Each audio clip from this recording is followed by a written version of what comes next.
bago ka umalis.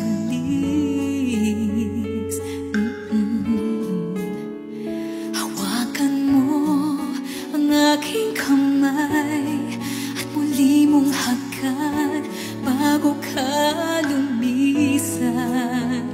Maaari bang sabihin muli na ako lang ang iyong mahal at wala nang ibang hahadlang?